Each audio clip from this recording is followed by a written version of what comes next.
On disait alors pour l'énoncé de cette réciproque du théorème de Thalès que si on avait les deux configurations que l'on avait vues, comme pour le théorème, mais qu'en plus on rajoutait la condition suivante, que les points A, M, B doivent être alignés dans le même ordre que les points A, N et C, regardez, A, M, B, ou A, B, M ici et A, C, N, ou encore N, A, C, M, A, B, là je vois que mon point A est en deuxième dans les deux listes, alors si en plus on a donc proportionnalité entre nos deux triangles ABC et AMN, c'est-à-dire que AB sur AM va donner le même coefficient que AC sur AN, là on va pouvoir conclure que les droites MN et BC sont parallèles. Alors, exemple concret, déjà, vous voyez bien que la différence entre avec le théorème de Thalès, c'est que là on n'a que deux fractions, alors que dans le théorème de Thalès on en avait trois. Deuxièmement, c'est que on ne savait pas que les droites étaient parallèles au début, on ne le sait qu'à la fin, c'est la conclusion. Eh bien, c'est à ça que va servir cette réciproque du théorème de Thalès.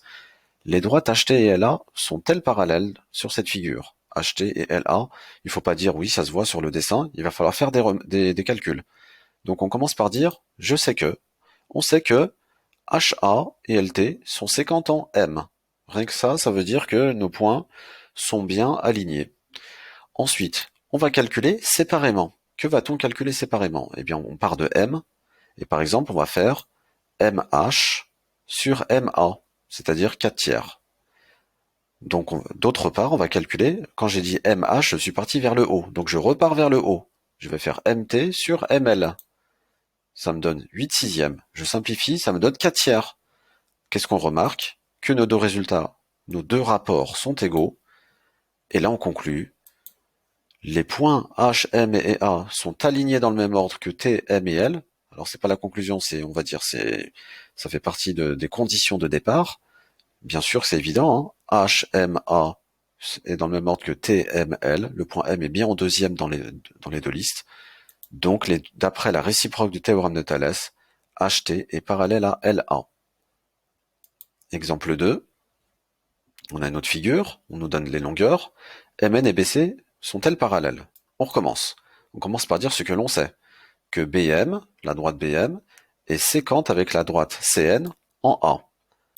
On va calculer séparément. On part de A. On va faire AM sur AB par exemple. AM sur AB, 1,5 sur 3,5. On multiplie par 2 pour qu'il n'y ait plus de virgule, hein, plus de nombres décimaux. 3 septièmes. 3 septièmes, ne surtout pas le calculer en valeur décimale. Et là, on l'a transformé pour le mettre sur 28. Vous allez comprendre après pourquoi. C'est pas obligatoire, hein. On peut faire, maintenant on va faire AM sur AC. Donc 2,5 sur 4. Eh bien, 4, on peut le transformer pour avoir 28 en dénominateur. Et là, c'est pour comparer plus facilement. On a 12 28e, 17,5 28e. Donc, on remarque que les résultats ne sont pas les mêmes, sont différents. Conclusion. Les droites MN et BC ne sont pas parallèles, d'après la contraposée du théorème de Thalès. Alors là, comment on l'a su? Parce que les résultats sont différents, et on n'a pas précisé que les points étaient alignés dans le même ordre ou pas, ce n'était pas la peine. Dès qu'on voit que les résultats sont différents, ce n'est pas la peine de le préciser.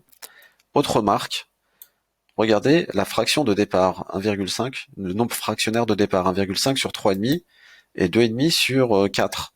Et bien pour savoir s'ils étaient égaux ou pas, plutôt que de les transformer sur 28, on aurait pu faire notre méthode, c'est une sorte de produit en croix sans division.